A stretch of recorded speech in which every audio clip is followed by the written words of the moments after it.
Ito bikuan, ang tawag nila ay lemongrass. Sa Tagalog ay tanglad. Ang ibang tawag ay salay.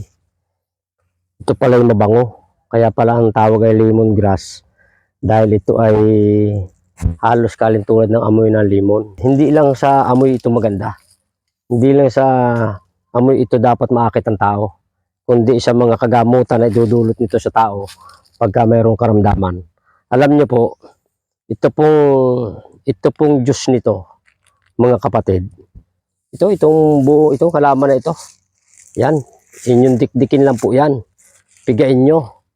Pagkatapos salain.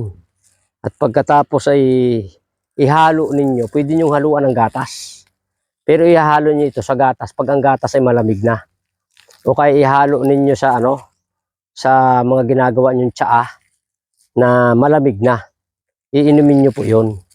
Ang magandang inom nito, laging 1 oras bago kumain o kaya 1 oras pagkatapos kumain. Ang idudulot nito ay napakaganda sa loob ng ating katawan. Bigla ka bagang nakakaranas ka parang sumigla yung iyong katawan, yung iyong pakiramdam. Nag-aalis siya ng gas, ng acid ng iyong katawan. Nag-aalis siya ng acid sa iyong bituka. Nagpapaganda siya ng function ng lining ng iyong bituka o ng bituka ng tao, mga kapatid. Ito'y kumukontrol din pag umiinom ka nung sinabi ko na juice na inihalo sa tsaa o sa gatas. Nag-aalis siya ng pagsusuka, pati yung pagdudumi, mga kapatid. Ang kahanga-hanga dito, minamahal ko mga kapatid, pag iniinom mo yon, mawawa yung iyong dysmenorrhea, yung mga babaeng may problema sa matres, yung mga babaeng nakakaranas ng dysmenorrhea, mga 1 linggo bago reglahin o 3 araw bago reglahin ay sobrang sakit ng puson, tapos sumasakit pa dito, mga kapatid. Itong lemon, yung katas ng lemon na ito, ay nihalo nyo sa atsaa na malamig na o kaya sa gatas na malamig na, makakatulong ng malaki. Tayo po ay mayroong nerve na galing dito, papunta po dito. Ang tawag dun ay peripheral nerve. Nakakaunekta po yan dito sa baba ng ating bayawang, mga kapatid. Bahagi yun ng ating nervous system. Napakaganda po ang epekto nito para doon. Yung mga buto po natin dito, napakalaki po ng epekto nung katas nito na inihalo nyo sa tsaa o kaya sa gatas, mga kapatid. Hanapin nyo lang yung gatas na hindi masyadong mataas ang kolesterol at saka mga fats, minamahal ko mga kapatid.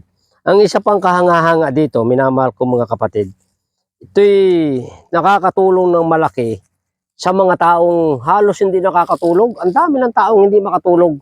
Problemado palagi. Yung gusto nang matulog, hindi pa makatulog.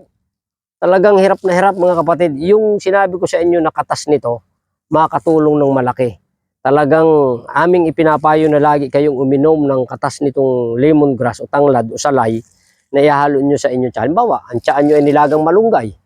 Ang tiyan nyo ay nilagang bayabas. Ang tiyan nyo ay nilagang tahibo. Ang tiyan nyo ay nilagang bignay.